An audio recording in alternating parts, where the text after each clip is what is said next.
can you tell me about your first farming memory or experience? Where did this journey start for you? That's a really good question, actually. What was my first farming memory? I mean, I was born in Jamaica, and I was born in a place called Frankfield in Clarendon, and that is quite rural. So if you went there today, you'd see that is really good sort of farming land. But my parents came over in the 1950s, and we were brought up in Small Heath in Birmingham. Now that's far away from country, that's very much a sort of urban jungle, really, a classic area. Where sort of immigrants tend to sort of go when they arrive into this country. And what was really interesting, because we were quite poor, there were 11 of us in my family. My father he had an allotment, and it was my job as oldest boy to look after this allotment. And that was my first experience to be in an environment, like a countrified environment. And I loved it so much. It was then, when I was around the age of 11, that I decided that one day I would like to have my own farm. Just being in that environment, that allotment space where it just felt free, was what made me feel, my soul felt as though it was at rest. I thought, that is what I want to have for the rest of my life. So then, when you get to the point where you are able to, purchase your own farmland, to set up as the Black farmer, can you tell me about that stage of things? From an 11-year-old boy, it took me 35 years to get into the position to buy my farm.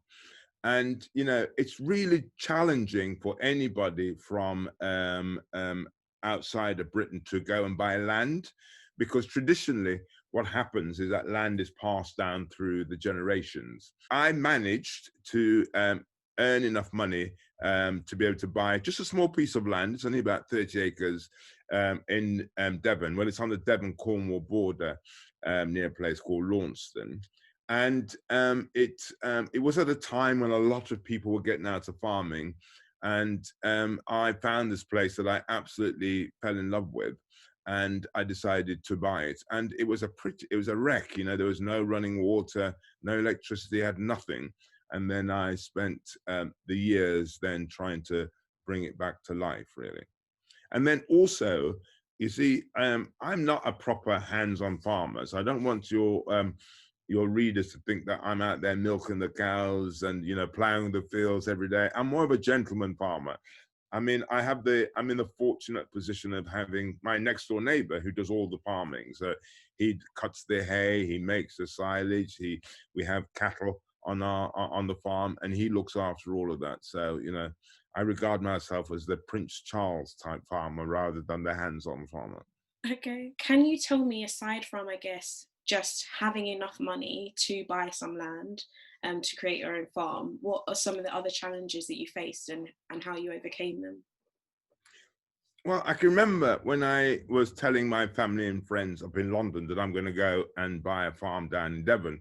They looked at me strange and said, "Look, don't they lynch black people down there?" The assumption that, that you get, there's certain parts of the country where, it's a black no-go area.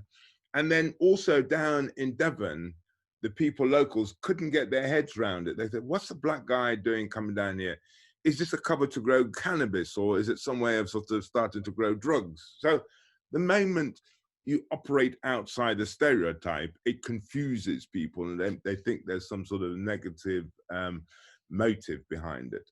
And I have always been of the belief that the key thing in life is not to be distracted by other people's prejudices or other people's concerns. Is that if you have a dream and you're totally ruthlessly focused on that, what other people might think, what other people might feel, is of absolutely no consequence. Because if I ever stopped and thought about what people thought, I'd still be in Small Heath in Birmingham.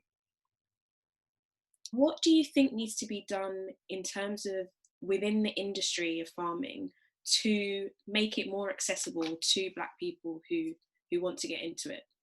And I think the farming industry really needs to be radically changed, because there is, it's as though you're going into a different world. The moment you go outside any sort of metropolitan area and you go into rural Britain, it's as though you're going 50 or 60 years behind. And what we really need to do is that we need to bring new blood into the farming community, because I think there's some phenomenal opportunities if it had some fresh ideas. And the only way those people are going to have a chance, i.e. people from my community, the Black community, is that they need to be facilitated in a way to give them a chance. Now, a lot of land in this country are not owned, it isn't owned privately. It's owned by the church. It's owned by universities. It's owned by the National Trust. There are big institutions that we pay our taxes into that own vast swathes of land.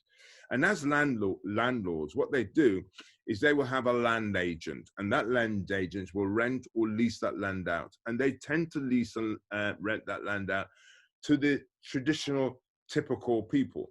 And I'm saying to all of these institutions, actually, part of your social responsibility is to say to your land agents, a certain percentage, let's say just even 10% of the land that you're responsible for managing for us, should be leased and rent out to people from diverse communities. Because A, that will give us a chance to get in. It shouldn't be that you've got to be rich in order to actually get access to land. And I just say that these landowners have been getting away with murder because people just don't know. There's all these big national institutions that own land, and they're not doing their bit in terms of fulfilling their social responsibility to show that Britain is quite diverse. You've recently, well, at the start of Black History Month, launched this campaign in major supermarkets across the country, which sees some of your products, jerk sausages, pork and chicken, packaged with Black history, figures from Black history. Basically, I'll tell you how this initiative came about. Obviously, during the early this year with the Floyd killing, and then the rise of the Black Lives Matter movement, I just thought, look, as a high-profile Black guy, this is the opportunity and this is the time where I need to do something. For years, I've been trying to get the supermarkets to do something around Black History Month, but they've always basically turned a blind eye to it. And I got more and more frustrated with them. So this year, I wrote to all of the big chief executives of all the big supermarkets, and I said, right, this is the time that you lot need to do something to demonstrate that you are supporting the change. You have Black customers shopping in your supermarkets. We want to demonstrate that actually you care about their pound as much as you care about somebody else. So, you know, a couple of them were really, really brilliant to start off with. So Sainsbury's and Co-op really got behind this in a big way. And you could probably see now that Sainsbury's is taking the lead when it comes to Black History Month. Some of the other supermarkets, it was a big fight. You know, they just didn't want to put it on top of their agenda. So it was a massive fight. Some of them flatly said no to start off with, and then it meant me having to lose my temper and bang the table and say, look, you know, you can't ignore us as Black people, that actually you are responsible for taking on board you know, the needs of Black Britain. And so I managed eventually to get every one of them on board, and that the only supermarket that didn't do it was Iceland. Some Black businesses sometimes feel that they need to not be so visible. Exactly, hide their colour in turn because of the impact that might have on their business. And I wondered if you could tell me if that was a consideration, not in terms of you considering hiding your colour, but was it something when you mentioned to people you're going to call it the Black Farmer, were they kind of like, no, you shouldn't maybe call it that? And what impact that name and the way you embrace your heritage has had on your business? Well, you see, I could understand why a lot of Black people feel that the only way that they're going to create a business is to hide their colour, because colour has been seen as a disadvantage. The moment that somebody sees colour, they think either they're not good enough, they're not qualified, or it puts them off. So yes, for a lot of business, Black businesses, they've had to do that. Now, the way that I've always operate, I'm a maverick. I do not play by the rules, basically. And that I can remember that when I wanted to create my brand, and the first thing I decided to do is that I do not want to be categorized as an ethnic brand, because what happens is that you get stuck down in the bottom shelf. There's no volume. I said, right, the first thing I want to do is I want to be a mainstream British brand. That in itself is a big challenge. And so, and I said, so what could I do that is a quintessentially British product? They love their sausages. So I thought, right, I'm going to do a sausage. So it was all deliberately calculated. I'm going to do something quintessentially British. It's going to be really, really British. And the next thing was to come up with a brand name. And people spend millions trying to come up with the right brand name. And then one day it came to me, all of my next door neighbors used to call me the Black Farmer. And I thought, shit, you know, this is a pretty good brand name. And not only is it a really good brand name, there's no one else out there that can nick the idea. And it has an edge to it. It has an edge to it. People are not too sure about whether it's politically correct or not, not too sure about how to use it. Now, the skill of marketing is to get that moment about people say, well, can you say that? Can you do that? It's a bit head scratching. But I thought, actually, because it was such a brave thing to do, I thought, I'm going to research this. And I went out and I did some research.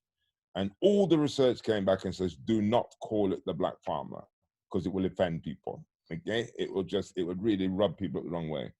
And this taught me a really big, important lesson in life. And this is one of the things I'd like to tell your readers here, is that research will tell you what people were thinking yesterday. Research will tell you what people are thinking today, but it will not tell you what people are thinking tomorrow.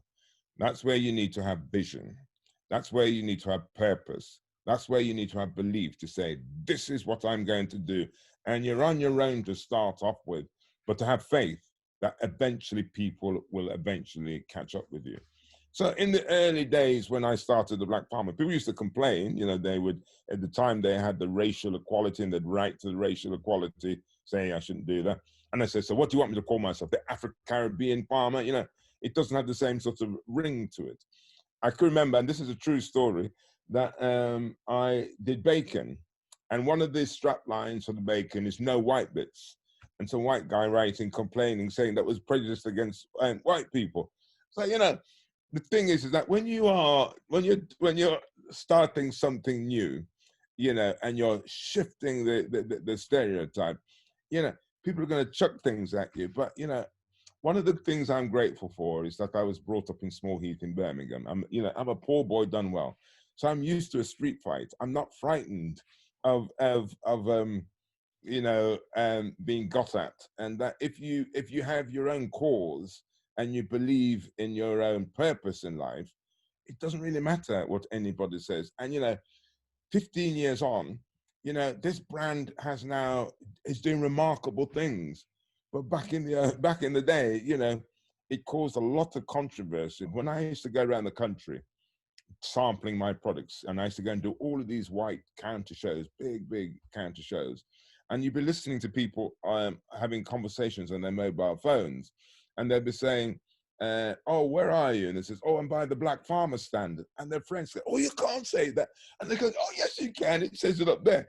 So the brand is giving people permission to use the word black and not being threatened by it, and for it to be sort of positive. That's what I love, is that places in England where they feel comfortable using the word colored, they're now forced to use the word black because it's right in their sort of face, really. And when I started off, you know, some people, they didn't link the brand, the Black Farmer, to a black person. Some people thought it was something to do with the Black country in the West Midlands. Just to show that the idea that a black British farmer existed, they couldn't compute. The only reason why I've been able to do what I do is because I own my business 100%. If I had white money men, it would be a totally different thing. What advice would you give to Black people who want to follow in your footsteps, get into the farming industry, or maybe more generally, just to start up their own business?